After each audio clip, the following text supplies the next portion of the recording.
Muy buenos días, sean todos ustedes, sean todas y todas bienvenidos a este seminario. Quiero saludar de manera especial a quienes nos están siguiendo a través de las redes sociales del Programa Universitario de Bioética.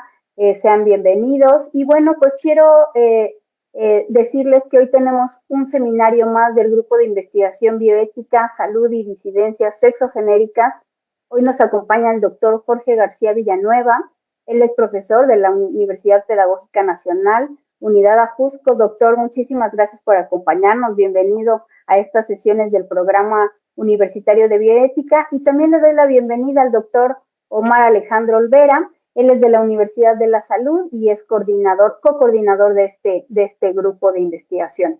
Pues estoy segura que esta sesión nos permitirá un espacio de reflexión y de diálogo, pues para promover el intercambio de ideas y al final tener una reflexión importante sobre el tema. Quiero recordarles a todas las personas que nos están siguiendo que al final tendremos una ronda de preguntas y respuestas, leeremos sus comentarios, entonces si quieren ir escribiendo en las redes sociales sus comentarios, estaremos muy gustosos de leerles. Bueno, pues sin más, le quiero ceder la palabra al doctor Olvera, quien nos va a hacer favor de presentar al ponente. Doctor Olvera, muchísimas gracias. Muchísimas gracias a usted, maestra, y también muy buena tarde a todas las personas que están viendo justo esta sesión del seminario. Como ya mencionaban, pues para mí en esta ocasión es un gusto presentarles a nuestro ponente, una persona que ha trabajado bastante referente a cuestiones educativas, género y demás. Y en este sentido, pues quiero compartirles brevemente una semblanza del doctor García Villanueva.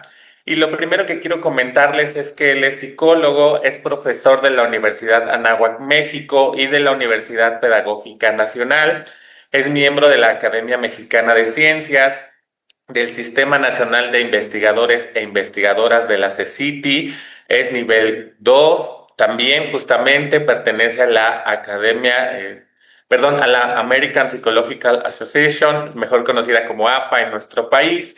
También es parte del COMIE, la LIE, SMP, de la MEG. Se podrán dar cuenta pues que pertenece a varios espacios y bueno, pues ha dirigido también numerosas tesis de licenciatura, de posgrado, ha dictado cátedra y colaborado justamente en dictaminar en distintas instituciones educativas.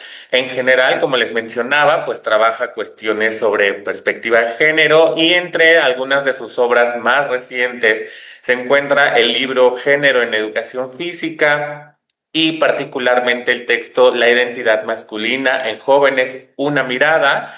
Y en esta ocasión, pues justo el doctor García Villanueva nos acompaña para una sesión más de este seminario, la cual pues ha titulado Diversidad, Género y Salud desde un enfoque educativo y bioético. Sin más, pues adelante, estimado Jorge, un gusto, pues te cedo la palabra para que nos des tu ponencia.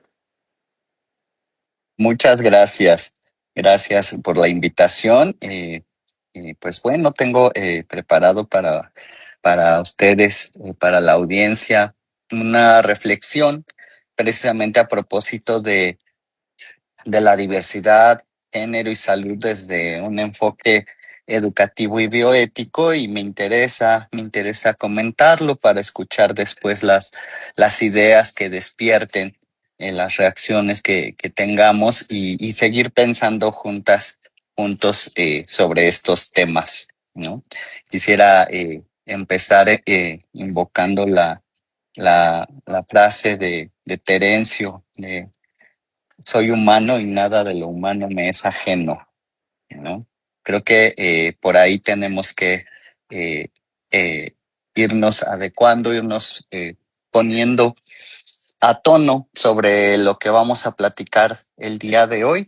Imaginemos por un momento que vamos a una consulta, en un consultorio del lugar que quieran, y vemos que pues la persona que está en el rol de profesional médico, pues sí, diagnostica, prescribe y despide a la otra persona, a la que está en el rol de paciente, muy bien, con precisión técnica, le dio los medicamentos que necesitaba y hizo el diagnóstico correcto. preguntó lo necesario para obtener el diagnóstico, pero hubo una sensación con la que nos quedamos nosotros y esa persona, y esa sensación es que ella no fue vista. No hubo un maltrato, definitivamente no. Hubo un excelente servicio en términos técnicos, pero el encuentro estuvo en eso, en los términos de la eficiencia técnica, y hubo una omisión del reconocimiento de quién estaba verdaderamente del otro lado en el rol de paciente. No hubo un encuentro entre seres humanos, ¿no? Entonces, ese es un problema persistente en la prestación de los servicios de salud por múltiples razones. Por un lado, se puede tener la técnica muy bien lograda, la parte técnica, la parte de los conocimientos, pero por otro lado, el reconocimiento como seres humanos se queda ausente. El reconocimiento como personas se queda ausente. No hay una conexión, una mirada a los ojos, ¿no? Y muchas veces es literal, muchas veces no, ni siquiera hay la oportunidad de que haya esta interacción visual entre la persona en el rol de médica y la persona en el rol de paciente.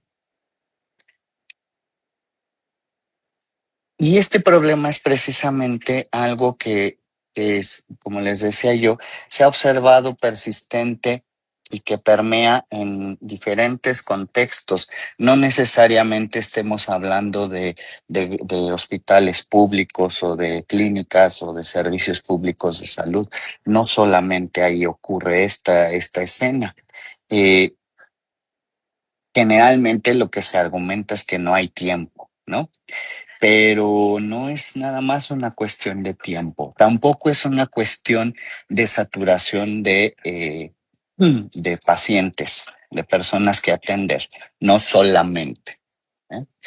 ¿Eh? Sí, por un lado hay esa carga asistencial, la falta de tiempo y la escasez de recursos, pero también el problema se ha observado que sobrevive a las condiciones materiales porque hay una raíz que no estamos considerando, y esa raíz es que los modelos a través de los cuales formamos a nuestros profesionales de la salud están permeados por una educación tradicional fuertemente arraigada y en una lógica de la operación del taller del artesano, ¿no? Donde se forma el aprendiz, el oficial, y en algún momento llega a ser maestro, pero además con prácticas que involucran en muchos casos la normalización de ciertas violencias y de ciertos maltratos. Lo hemos visto a lo largo de los años, las diferentes manifestaciones, ¿no? Del personal sanitario residente, ¿no? Y las denuncias que han hecho sobre jornadas extenuantes, sobre un montón de prácticas que no podemos calificar de buenas de ninguna manera, pero que están arraigadas en la formación del personal sanitario. Entonces, también se ha visto los esfuerzos acerca de cómo formar en materia de bioética al personal sanitario, y son esfuerzos notables donde hay abundancia de cursos curriculares y extracurriculares, y también de programas de capacitación en las instituciones sanitarias. Eso está. El asunto es que están muy enfocados en una formación de conocimiento declarativo, y eso no nos garantiza que se va a aplicar para, para convertirlo en una práctica que sea positiva para el ejercicio profesional, ¿no? Entonces, ahí tenemos que recordar, tenemos que tener en cuenta que entre la transmisión de los principios o de los conocimientos, o sea, un saber, y la práctica profesional, hay una brecha interpretativa que pasa por la cabeza de cada quien, por lo que cada quien somos. En ese sentido, necesitamos garantizar que haya una verdadera apropiación de ese conocimiento para que la persona lo viva en su día a día y lo manifieste en buenas prácticas, ¿no? Entonces, en este sentido, la parte interpretativa también tiene un componente volitivo muy importante, porque es a través de esa interpretación que yo me convenzo o no de cambiar mi manera de actuar, de transformar mi actuación hacia una actuación mucho más ética, pero por convicción personal. Si no hay esa convicción personal, no la vamos a conseguir. Entonces debe haber un espacio de deliberación, un espacio de profunda reflexión en el que yo reconozca en mí la necesidad de esa transformación del ejercicio de mi práctica profesional hacia una transformación mucho más ética y mucho más, más allá de la correcta aplicación de las técnicas y procedimientos que me correspondan en mi rol de personal sanitario. Algo que se ha observado también es que mucho de la formación del personal sanitario reduce al paciente a una categoría clínica. De hecho, la propia palabra paciente, ¿no? Hace que veamos a las personas bajo esas categorías clínicas. Incluso hay quien habla de el caso de, ¿no? O se refiere a las personas por la enfermedad o por el número de cama y no por su nombre, o por el número de cuartos si es un hospital privado, ¿no? Entonces, el modelo biomédico tradicional asume, ¿no?, que esas desviaciones del perfil de estándar son factores de riesgo. Es decir, que las personas que no cuadren en un perfil estándar del paciente tienen muchos riesgos de salud, pero también ponen en entredicho la práctica profesional y generan una tensión conceptual entre quienes están prestando el servicio de salud y quienes les enseñan a cómo prestarlo. Y esta enseñanza de cómo prestarlo es a partir del modelamiento precisamente, ¿no? Yo te muestro cómo lo hago yo y así me imitas. Y es por esa razón por la que se ha reforzado mucho el pensar en las personas bajo categorías clínicas y no como personas. Entonces es una especie de encuadre ciego que hace que el contexto sociocultural del paciente se invisibilice, ¿no? Y que quede fuera del alcance de la práctica profesional, pues que a su vez queda supeditada únicamente a la parte técnica especializada. Hay quienes justifican esto diciendo que no se puede ejercer adecuadamente la medicina, la enfermería, y el trabajo social, la odontología y demás, teniendo en cuenta siempre a la parte humana de la otra persona. Porque si no, entonces la implicación emocional afectaría mucho el ejercicio profesional. Existe ese discurso, ¿no?, en algunas personas que defienden el modelo médico hegemónico y la manera tradicional de educar y de formar a las personas que se dedican al oficio sanitario. Lo cierto es que si observamos los casos, las quejas, las experiencias de las personas en condición de diversidad sexogenérica, podemos ver que es una prueba de cómo el sistema no está funcionando para atender con con una profesionalización bioética a las personas que están en estas condiciones y que van a consultar los servicios de salud.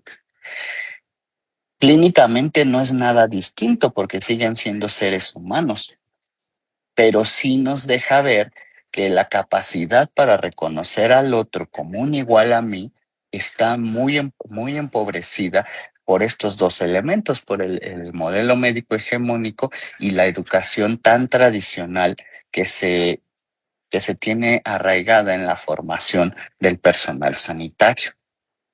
Entonces, sigue habiendo una transmisión, una idea de la normalidad, ¿no? Definida por estos dos elementos, el discurso médico hegemónico y la educación tradicional, y que excluyen, ¿no?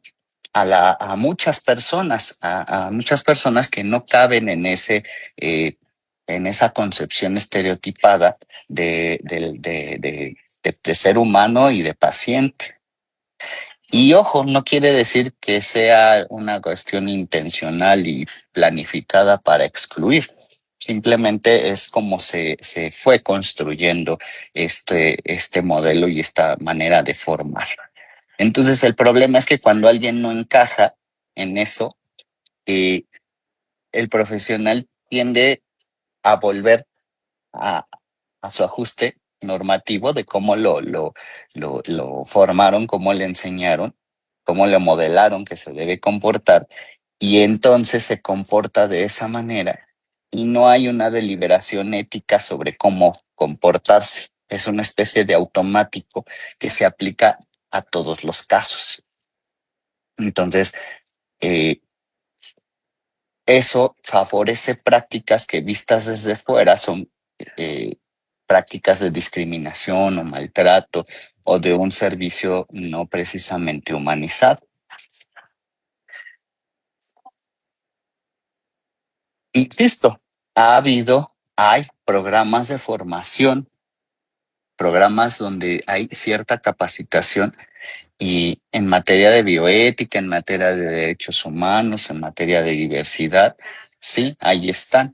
Muchos de ellos son en línea y son programas autogestivos, pero lo que se ve, lo que es un hecho, es que esto no ha cambiado esas gafas con las que estamos mirando como personal sanitario la práctica profesional.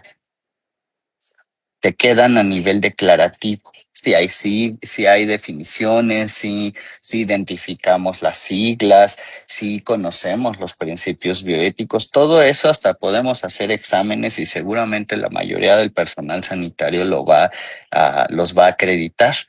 O sea, la limitación no es de carácter informativo, es de carácter reflexivo y de un juicio clínico.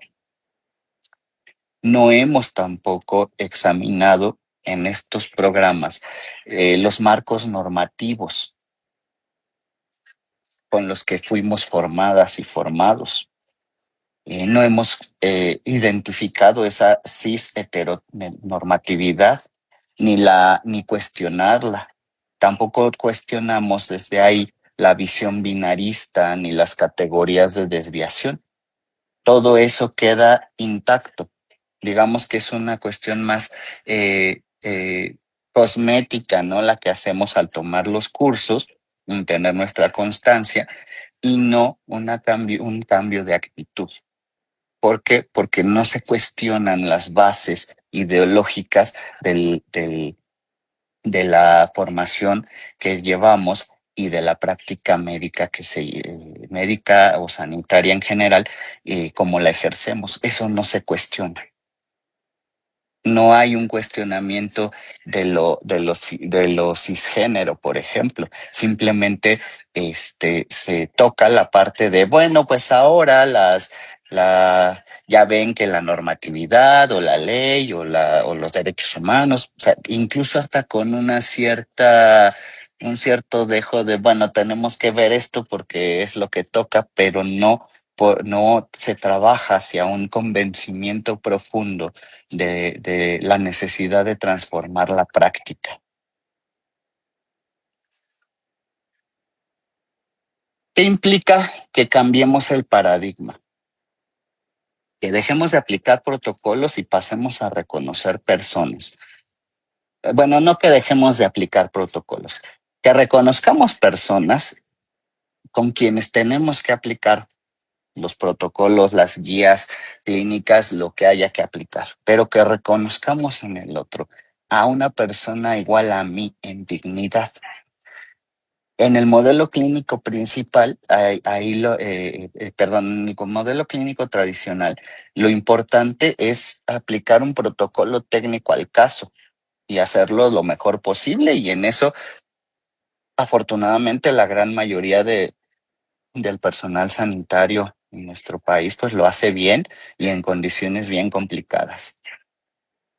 Desde este modelo clínico tradicional, de lo que se trata es de también de ver a la diversidad como un factor de riesgo y como un elemento que se desvía, ¿no? Que está en alguna de las desviaciones estándar, que no es lo normal.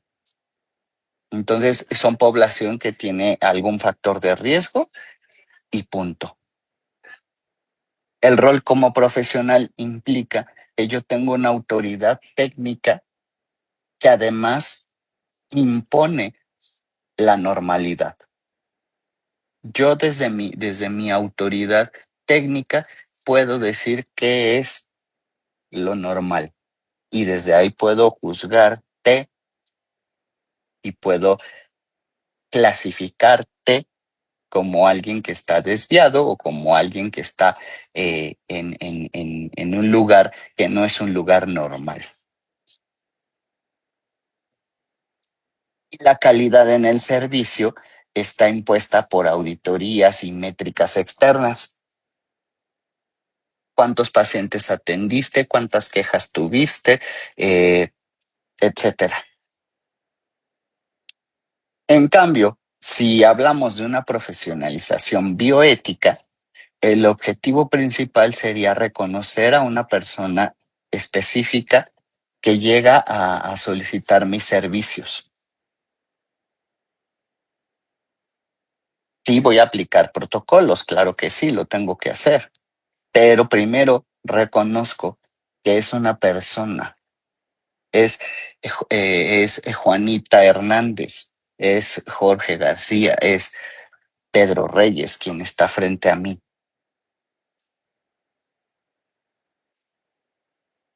Llegó tarde, viene angustiada, está muy preocupada por el diagnóstico o trae una sintomatología de varios días que no se le quita. Esa persona es la que tengo frente a mí. Y además dejó afuera a su papá porque lo cuida y no lo puede dejar solo. Todos esos elementos y muchos otros son los que hacen que yo pueda reconocer en el otro a una persona igual a mí. Si yo solo veo el expediente, no miro a la persona, recabo información y datos, seguramente voy a tener una intervención técnica adecuada.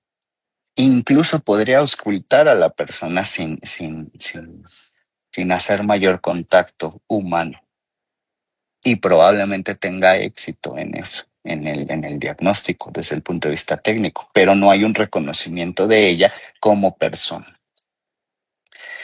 En esta perspectiva, la visión de la diversidad implica verla como lo que es, una manifestación legítima de la experiencia humana y no una desviación de la norma, ni una cuestión de un dato estadístico, ni algo con lo que pueda yo clasificarlo como anormal.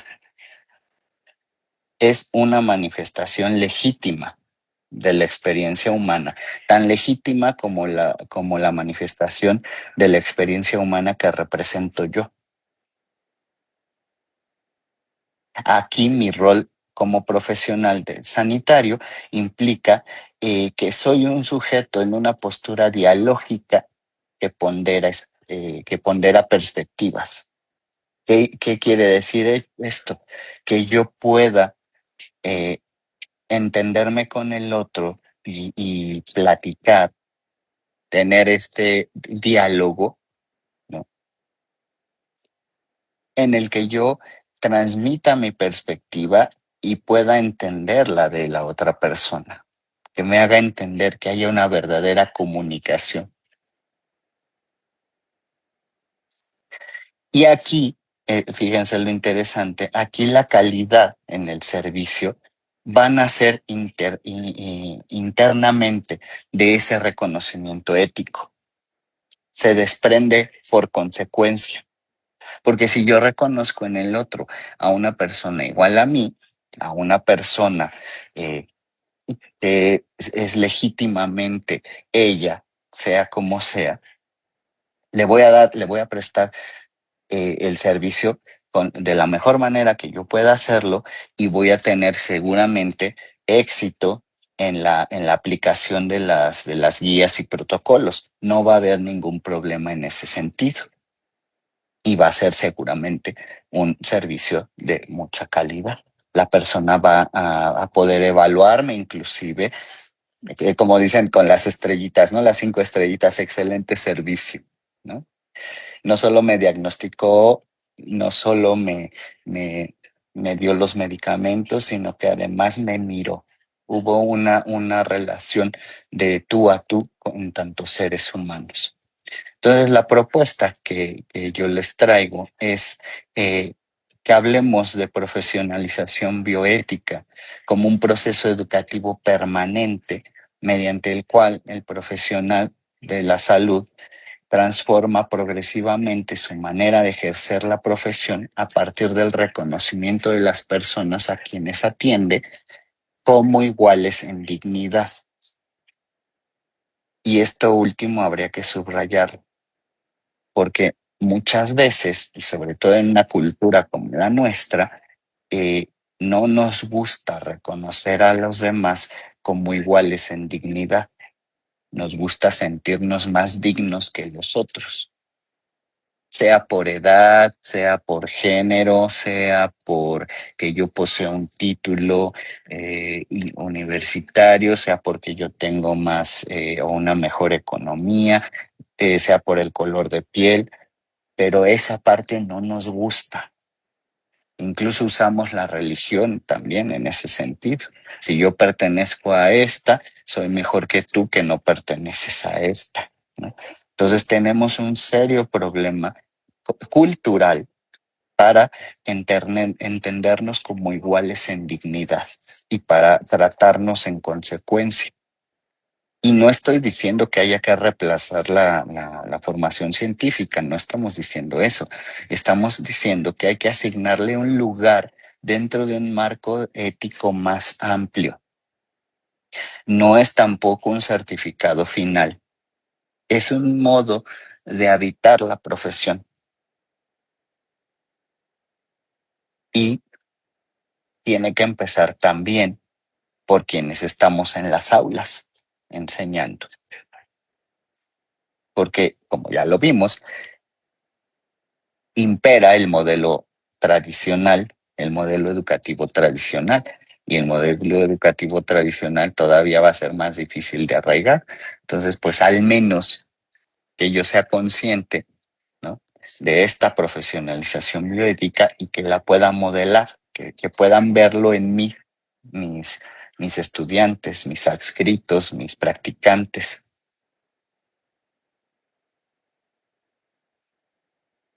Este modelo conceptual tendría entonces 3 niveles, ¿no? El basamento, el fundamento, pues está en el reconocimiento de la igual dignidad, ¿no? Ese sería el primer nivel. El segundo nivel sería la profesionalización bioética, ¿no?, que sería un proceso educativo permanente. ¿Qué tenemos que fomentar ahí? La reflexibilidad, la deliberación y la incorporación continua de mejores prácticas. Entonces, en esta reflexividad, como una actitud que yo cuestione la manera en cómo me están enseñando a ejercer mi profesión, pero también la manera como yo la estoy ejerciendo. Entonces lo voy haciendo día con día, lo voy generando cada vez. No es algo que aprenda en el aula un día y salga y se transformó mi práctica. No, es un proceso continuado donde yo tenga que, además de liberar entre cuál es la mejor práctica que puedo prestar en este momento y cuál sería eh, una mala práctica que puedo desterrar de mí para irlas incorporando y para irlas haciendo parte de ese ejercicio profesional bioético. Entonces, si lo vemos, es recursivo. O sea, este esquema es circular, pero al interior de cada parte es también circular, es recursivo. En el nivel 3 estaría ya el ejercicio profesional, donde tendríamos una atención centrada en la persona y donde la calidad se va a dar como consecuencia de una convicción ética con la que yo habite mi profesión. Todo esto implicaría ese cambio en la manera en cómo yo habito la profesión sanitaria.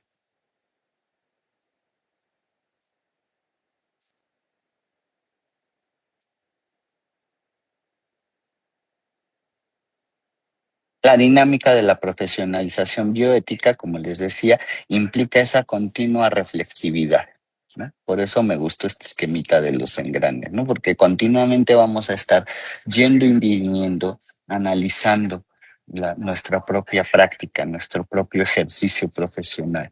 Y el motor de esa dinámica, pues es el reconocimiento del otro como un igual, ni más ni menos, como una persona igual.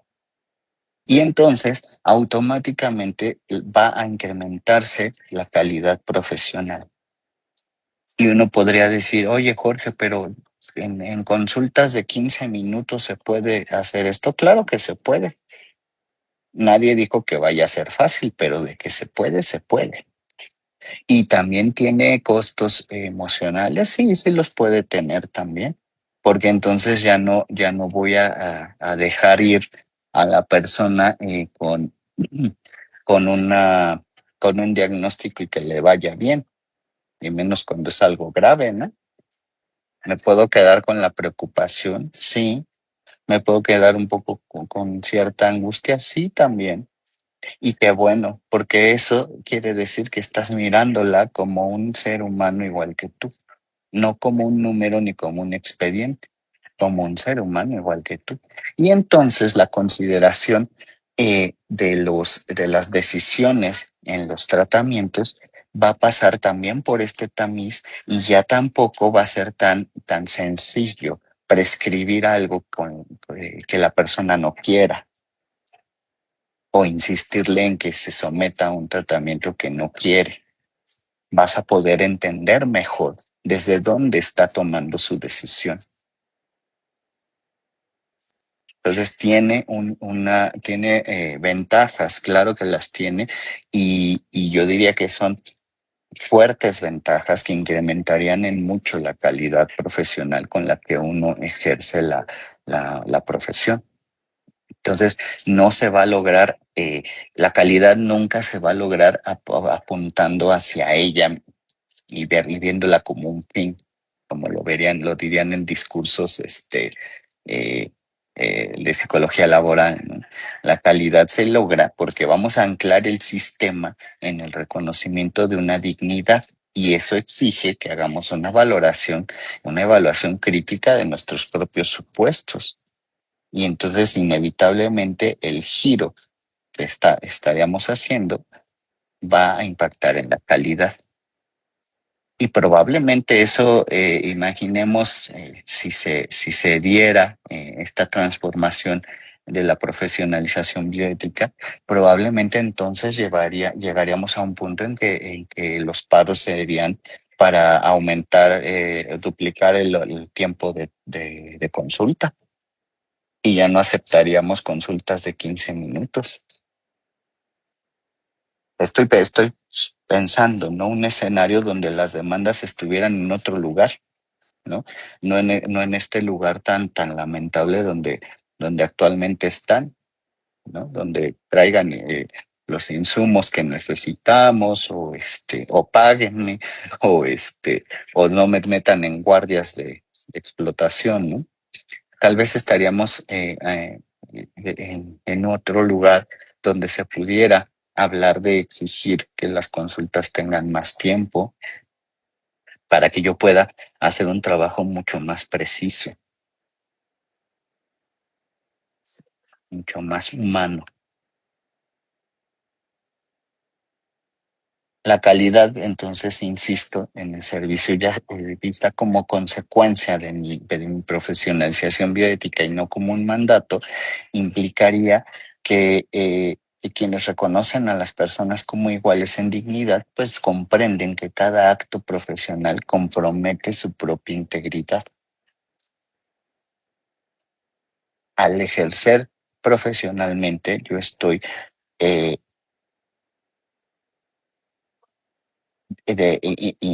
impactando, construyendo el prestigio de la profesión y también el prestigio que como individuo logre, pero ante todo el de la profesión, el de la institución donde estoy ofreciendo mis servicios.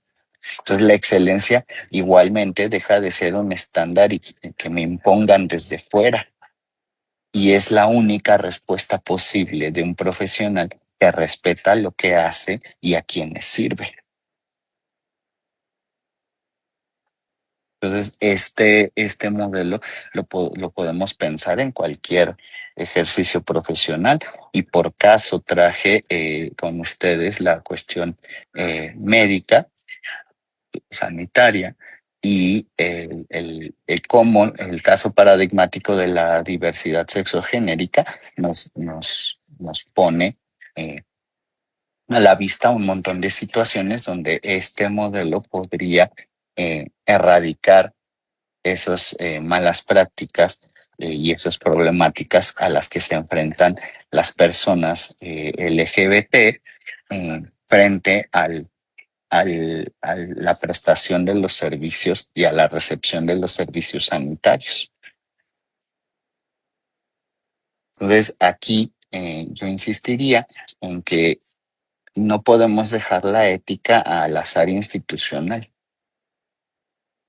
Es un proceso que depende del aprendizaje incidental o de la experiencia acumulada y por tanto, pues es un proceso que se abandona.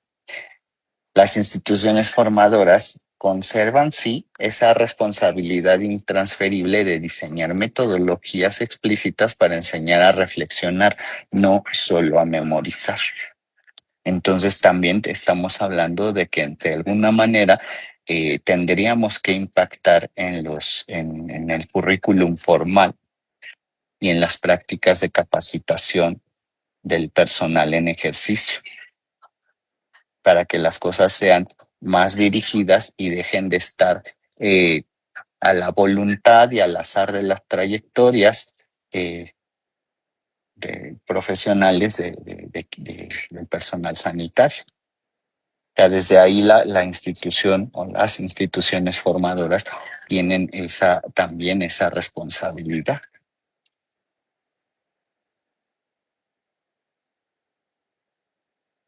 Como les decía, los casos de la diversidad sexogenérica o cultural o funcional, ¿no?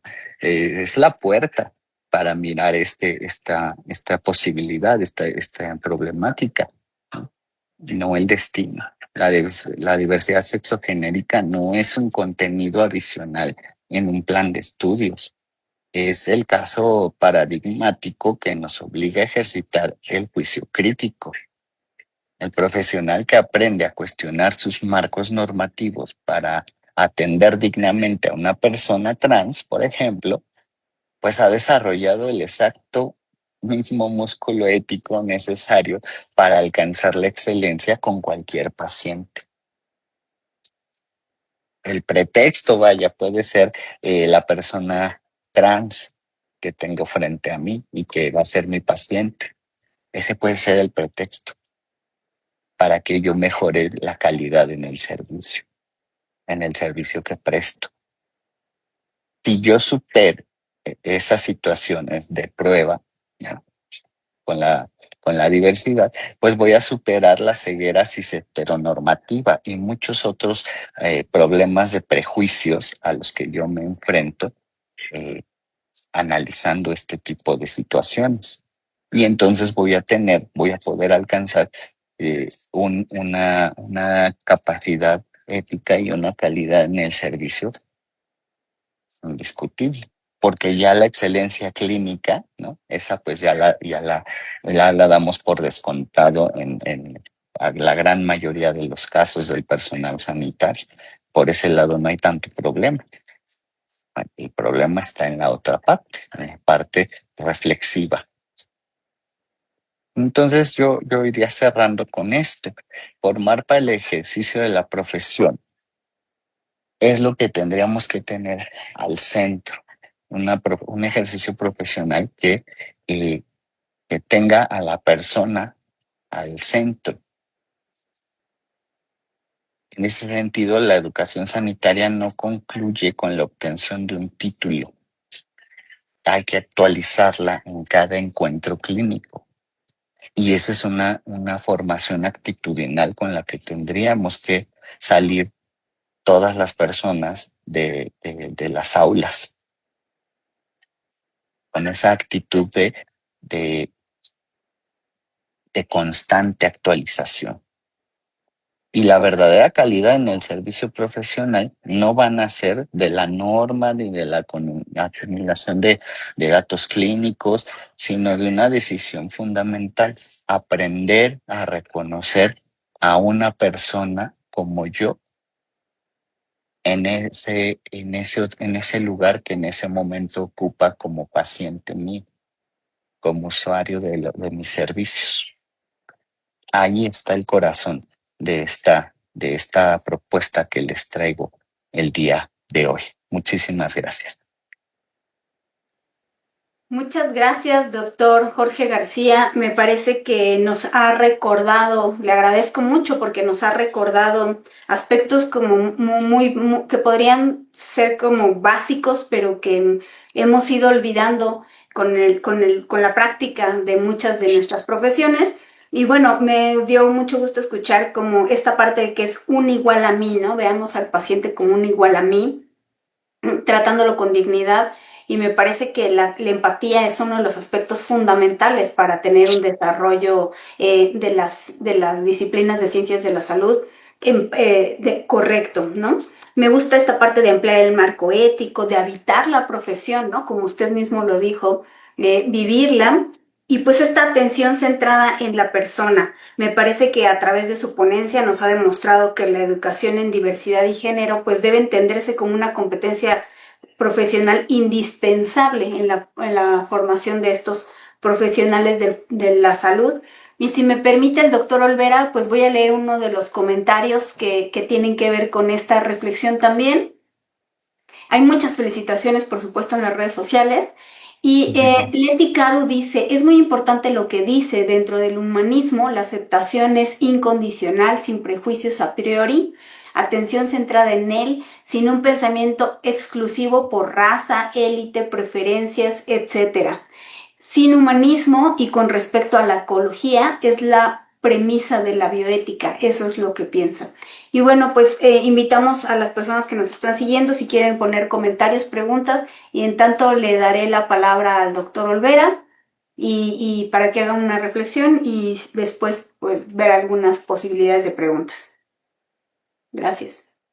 Muchísimas gracias, maestra. Igual, muchísimas gracias, doctor García. Pues a mí me parece también central esto que ha ido mencionando referente a cómo, pues justo el tema de disidencia se vuelve el pretexto para ir enunciando estos elementos en torno a cómo invitar al estudiantado y también a quienes formamos profesionales de la salud, pues a romper estos marcos hegemónicos, a esta inclusión justamente de la bioética de forma transversal para ir mejorando la calidad de la atención en los servicios, no como una meta, ¿no?, sino más bien que vaya emergiendo justamente con estos virajes que vamos haciendo.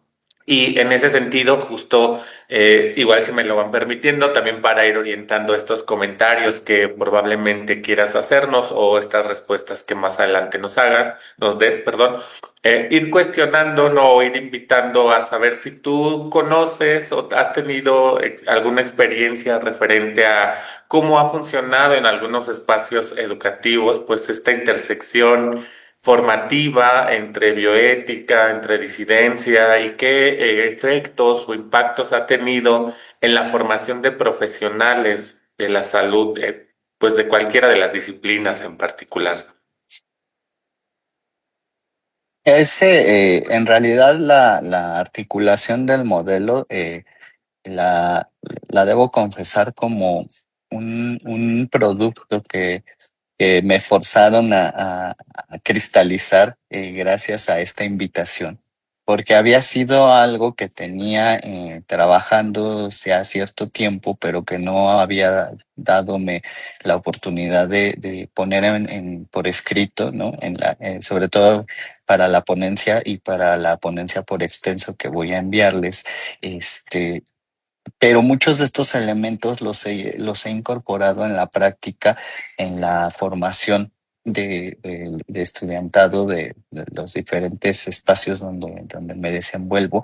Y sí les puedo comentar que al menos en principio, porque pues es una sola experiencia la que podemos tener ellos y yo, a lo mejor una materia, un curso y demás.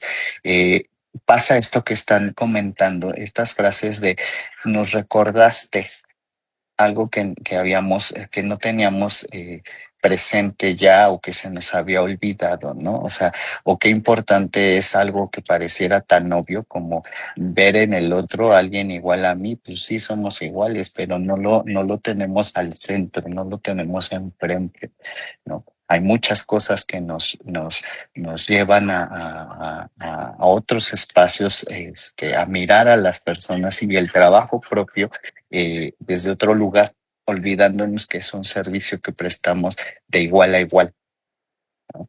Entonces, por eso era para mí tan importante preparar esta ponencia, porque creo yo que aquí está el corazón de una verdadera transformación de la práctica profesional hacia un espacio donde podamos ejercer eh, atendiendo a las personas en su condición de personas y no como una etiqueta, un número o un elemento que se desvía de mis parámetros de normalidad, porque además son mis parámetros, ¿no? No hay los parámetros. Entonces, eso es lo que hasta ahorita yo les podría compartir. Muchas gracias, doctor García. Pues me voy a permitir leer otros comentarios y dos preguntas que tenemos en las redes sociales. Bueno, pues Diego dice, excelente ponencia, más allá de un paciente es un ser humano. Luzma Vega, interesante, no se puede abordar la bioética sin un marco humanista fundamentado en el respeto irrenunciable a la dignidad humana. Y tenemos dos preguntas para usted. Fey de Blas dice, doctor Jorge, ¿cómo podemos integrar a las disidencias dentro del currículo de la formación de los profesionales de la salud? ¿Y cómo podemos ir más allá de las materias optativas para incluir este eje de manera transversal? Agradecemos las preguntas y le doy la palabra, doctor. Gracias. Sí, justo estás poniendo el dedo en la llaga, Luzma. El asunto no se va a resolver con cursos, ¿no? Curriculares, ni obligatorios ni optativos. Se va a resolver en la medida en que asumamos todos las personas involucradas en la formación y en la práctica profesional, esta profesionalización bioética. O sea, yo lo tendría que ver en mis profesores, lo tendría que ver en mis compañeros, lo tendría que ver en el personal que está en el hospital donde yo hago mi servicio, mi internado, etcétera. Lo tendría que ver ahí. Y en mucho, esto es una posición que yo les podría decir una propuesta, pues pionera, ¿no? O sea, en pañales, porque puede tener muchas implicaciones y muchos esfuerzos que se articulen, como son el hacer un eje transversal en todas las materias, el eje de profesionalización bioética, por ejemplo. Pero también implica que haya un trabajo muy fuerte con el profesorado. Y es ahí donde yo veo la gran complicación, porque mis colegas de diferentes profesiones, pues no nos gusta bajarnos del tabique. Nos gusta mirarnos como superiores y poseedores de un saber desde el cual podemos juzgar la realidad y decirle a las personas quiénes son y cómo deben comportarse y cómo deben vivir. Ese lugar de autoridad epistémica es el que no nos gusta abandonar, y no solo por profesión, sino les decía yo, es por un problema cultural. O sea, esa sensación que seduce de sentirte superior al otro y de ejercer dominación sobre él es la que tenemos que aprender a abandonar, y solo la podemos abandonar si reconocemos en el otro a un igual a mí. Y curiosamente es algo tan importante de erradicar de raíz que se observa presente incluso en las personas maltratadoras y violentadoras extremas. Pueden hacer esas atrocidades porque no reconocen a sus víctimas como iguales a ellos. Si se fijan, es un problema sistémico que tendríamos que aprender a reconocer y erradicar. El otro común igual a mí tendría que estar presente en todos los ámbitos formativos. Pues en ese mismo sentido hay un comentario más de la persona que hizo las preguntas. Feri de Blas dice, implica también un cambio epistémico, donde se rompa esa idea del poder que implica la bata blanca. Y pues hay más felicitaciones para usted. Dice, muchas gracias por toda la información vertida en la ponencia. Doctor Jorge, siempre es un placer escucharle y aprender de usted, dice Cris Bonilla. Gracias. Y pues bueno, doctor Olvera, esos serían todos los comentarios, dudas y pues manifestaciones que tenemos en las redes sociales. Entonces no sé si gustaría usted hacer algún comentario de cierre. Sí, por supuesto. Muchísimas gracias, maestra Rocío. Nuevamente, muchísimas gracias, Jorge, por la ponencia que nos has dado, y a todas las personas que se han sumado a escucharla. Como bien comentas y como es parte de estos esfuerzos de este grupo de investigación, pues justamente planteamos temáticas que nos hagan reflexionar, invitar a estos cambios de paradigma, como ya nos mencionaban, particularmente porque en las ciencias de la salud, como bien mencionaste, seguimos aún con estas miradas hegemónicas que nos impiden muchas veces formar profesionales que puedan tener estas habilidades para cuestionarse esos paradigmas y, por supuesto, para mejorar la calidad de la atención. Para nosotros en este seminario es un gusto haberte escuchado, haber justamente tenido esta oportunidad que nos diste el día de hoy de reflexionar con todos estos elementos sobre la formación en bioética. Te agradecemos muchísimo, y por supuesto también a todas las personas que se han sumado, y pues les seguimos invitando a nuestro seminario para seguir discutiendo sobre estas temáticas. Muchísimas gracias, Jorge. Gracias a ustedes por la invitación, y quedo a sus órdenes. Pues muchas gracias, doctor Jorge García. Siempre es un gusto escucharle. Doctor Olvera, pues estamos aquí pendientes de nuestra siguiente sesión. La de agosto será en el marco de la Feria del Libro de la Facultad de Medicina, pero nos volvemos a encontrar a través de Zoom en la sesión de septiembre. Y bueno, pues muchísimas gracias por acompañarnos, por traernos estas reflexiones, y los vemos en las próximas sesiones de este seminario. Muchísimas gracias a todos y hasta pronto. Hasta luego. Hasta luego.